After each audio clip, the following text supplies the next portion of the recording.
पाठ 4 स्वामी विवेकानंद। पाठ प्रवेश।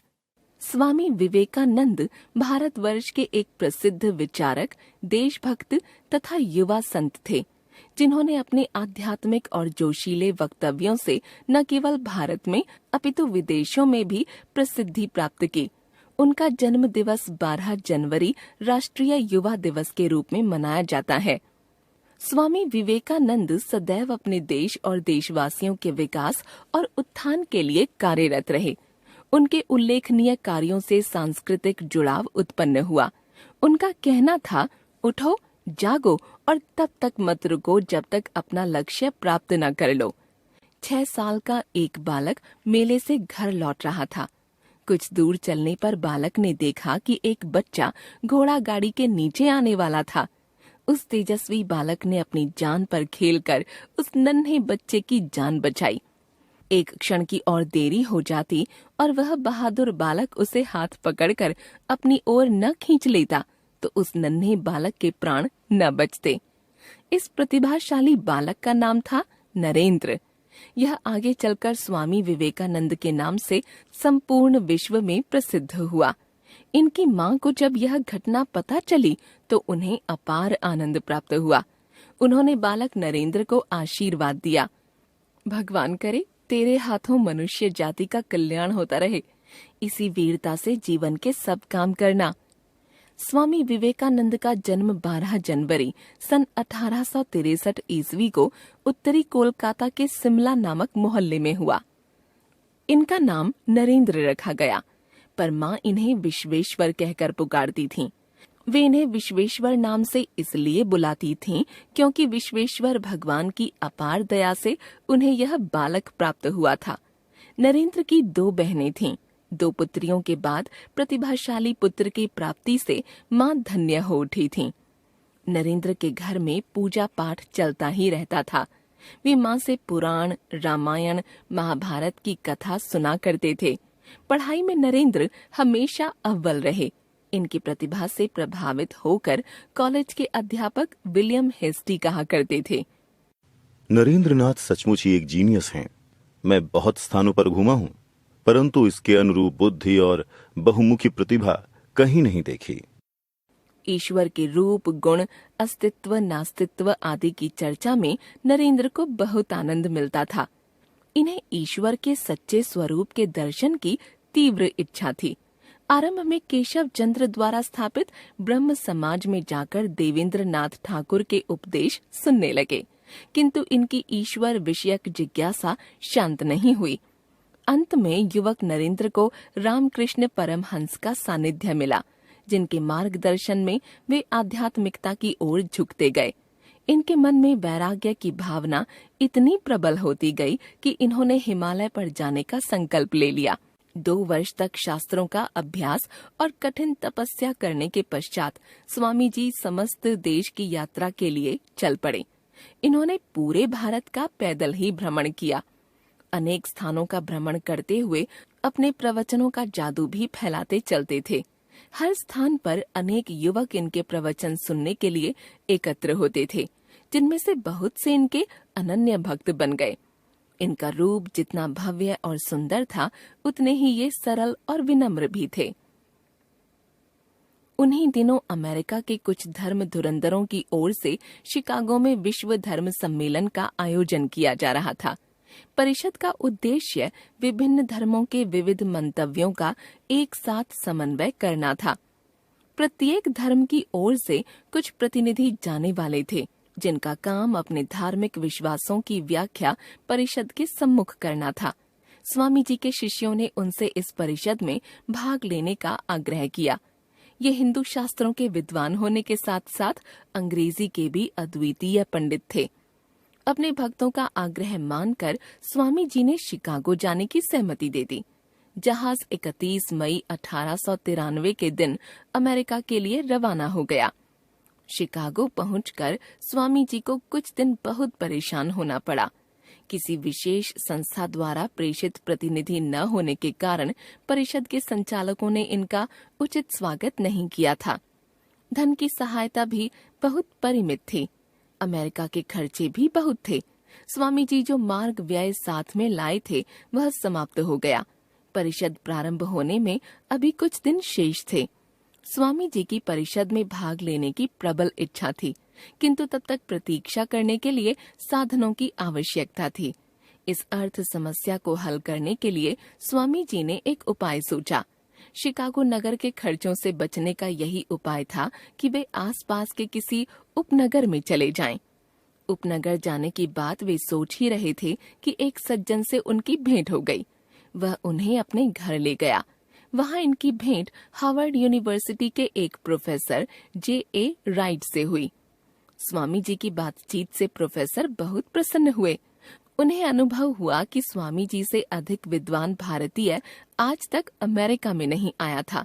उन्होंने स्वामी जी से आग्रह किया कि वे आगामी सर्वधर्म परिषद में हिंदू धर्म का प्रतिनिधित्व अवश्य करें। स्वामी जी ने कहा, मेरे पास हिंदू धर्म के प्रतिनिधि होने का कोई प्रमाण पत्र नहीं है। मैं हिंदू धर्म की ओर से यहाँ भेजा भी नहीं गया। यहाँ तो मैं निजी तौर पर आया हूँ। अतः परिषद के अधिकारी मुझे हिंदू धर्म का प्रतिनिधि स्वीकार नहीं करेंगे। प्रोफेसर ने स्वामी जी को आश्वासन दिया कि वे परिषद के अधिकारियों को इस संबंध में पत्र लिखेंगे और उन्हें हिंदू धर्म के प्रतिनिधि की हैसियत से परिषद में भाग लेने की अनुमति दिलवा देंगे।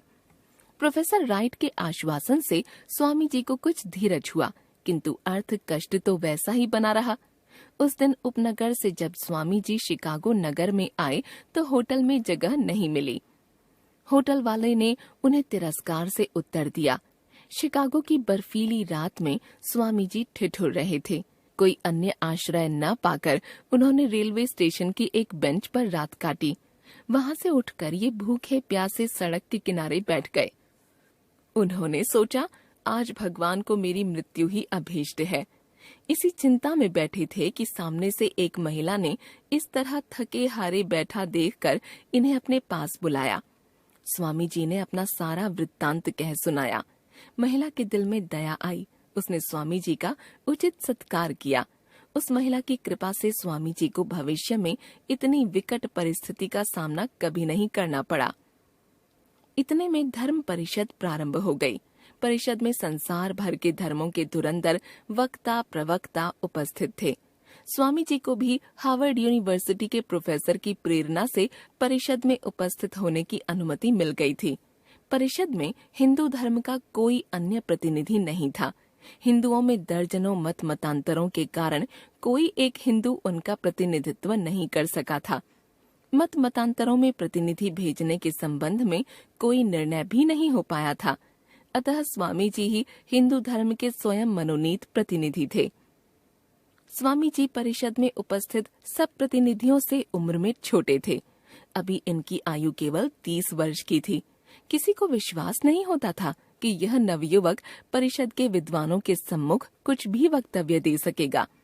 स्वामी विवेकानंद स्वयं भी सशंकित थे, क्योंकि इससे पूर्व इन्होंने इतने विद्वानों के सामने कभी भाषण नहीं दिया था। परिषद में 10,000 से अधिक लोग उपस्थित थे। इतनी बड़ी सभा में वे कभी भाषण देने खड़े नहीं हुए थे, किंतु भाषण के प्रारंभ में ही जब उन्होंने अमेरिका की उपस्थित जनता को भाइयों और बहनों के नाम से संबोधित किया तो सब लोग इस संबोधन पर मुग्ध हो गए। सभा भवन तालियों से गूंज उठा। स्वामी जी के ओजस्वी भाषण का आशय यह था कि सब धर्मों का स्रोत एक है। विश्व के सभी मनुष्य परस्पर मानव धर्म के सूत्र में बंधे हुए भाई बहन हैं। धर्म या देश की भिन्नता के कारण ही इन्हें भिन्न नहीं कहा जा सकता। अपने भाषण में स्वामी जी ने सांस्कृतिक एकता पर विशेष बल दिया। स्वामी जी के भाषण ने परिषद की रूपरेखा ही बदल डाली। परिषद का आयोजन तो हुआ था प्रत्येक धर्म की अलग अलग विशेषताओं के वर्गीकरण के लिए, किंतु इन्होंने कॉन्फ्रेंस का उद्देश्य प्रत्येक धर्म के एक ही बिंदु पर केंद्रीकरण का बना दिया। यह उद्देश्य इतना विशाल और आकर्षक था कि न केवल परिषद में उपस्थित सभी प्रतिनिधियों ने एक स्वर से स्वामी विवेकानंद की प्रतिभा को सराहा, बल्कि अमेरिका के सभी पत्रों ने भी स्वामी जी के भाषण की प्रशंसा में पृष्ठों के पृष्ठ रंग दिए। स्वामी जी के व्यक्तित्व और इनकी भाषण शैली की चर्चा भी पत्रों में खूब जोर शोर से चल पड़ी। न्यूयॉर्क हेराल्ड ने लिखा था, स्वामी विवेकानंद में भाषण की दिव्य शक्ति है। भाषण की शक्ति को दिव्यता के रंग में देखना अमेरिकन पत्रों के लिए एक अनोखी बात थी। न्यूयॉर्क हेराल्ड पत्र ने एक स्थान पर यह भी लिखा, निस्संदेह स्वामी विवेकानंद का स्थान धर्म परिषद में सबसे ऊंचा है। परिषद के भाषण के बाद अमेरिका के भिन्न भिन्न शहरों में स्वामी जी के व्याख्यानों की धूम मच गई। उन्होंने अमेरिका के अन्य नगरों उपनगरों में भी भ्रमण करके अनेक व्याख्यान दिए। व्याख्यानों का यह क्रम लगातार 2 वर्ष तक चलता रहा। अमेरिका में 2 वर्ष रहने के बाद ये लंदन के लिए रवाना हुए। लंदन में भी इन्होंने बहुत शीघ्र सम्मान प्राप्त कर लिया। इंग्लैंड के धर्म प्राण व्यक्तियों ने इनका हृदय से सत्कार किया। यही इनका परिचय मिस मार्गरेट नोबल से हुआ, जो बाद में भगिनी निवेदिता के नाम से प्रसिद्ध हुई। स्वामी जी के उपदेशों से प्रेरणा पाकर मार्गरेट ने हिंदू धर्म की दीक्षा भी ली और शेष जीवन भारत में ही व्यतीत किया। इस प्रकार इंग्लैंड, जर्मनी में लोग विवेकानंद की भाषण शैली से बहुत प्रभावित होते थे। अंग्रेजी भाषा पर उनका इतना अधिकार देखकर स्वयं अंग्रेज हैरान रह जाते थे।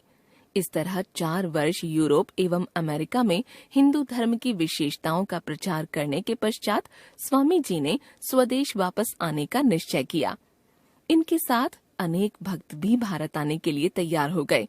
भगिनी निवेदिता भी उनमें से एक थीं। स्वामी विवेकानंद ने जब इंग्लैंड से भारत आने का निश्चय किया, तब तक भारत में भी उनका यश चारों ओर फैल चुका था। 15 जनवरी 1897 ईस्वी को स्वामी जी कोलंबो तट पर उतरे। उनका शानदार स्वागत हुआ। पूरा देश आत्मसम्मान और आत्मगौरव से भर उठा था। संपूर्ण देश के भिन्न भिन्न क्षेत्रों में ये भाषण देते रहे और भ्रमण करते रहे। सन 1897 ईस्वी में उन्होंने रामकृष्ण मिशन की स्थापना की और देश भर में इसकी शाखाएं खोलीं। सन 1897 ईस्वी में जब भारत में प्लेग की महामारी फैली, तो रामकृष्ण मिशन ने निस्वार्थ भाव से पीड़ितों की जो यथासंभव सेवा की, उसे इतिहास सदैव याद रखेगा। 4 जुलाई 1902 ईस्वी को स्वामी जी ने संध्या समय जाप किया, फिर ध्यानस्थ हो गए। इसी अवस्था में रात को उन्होंने देह का त्याग कर दिया। उस समय स्वामी जी की आयु केवल 39 वर्ष की थी। दक्षिण में कन्याकुमारी के लहराते समुद्र के मध्य में स्थित विवेकानंद स्मारक उनकी स्मृतियों को संजोए हुए है। इसी स्थान पर स्वामी जी अमेरिका की यात्रा से पहले ध्यान मग्न हुए थे। भारत के आध्यात्मिक आदर्शों को विश्व भर में प्रकाशित करने का कार्य स्वामी विवेकानंद ने ही किया था। इसलिए उनका यश भारत की सीमाओं में ही नहीं, विश्व भर में फैला हुआ है। संकलित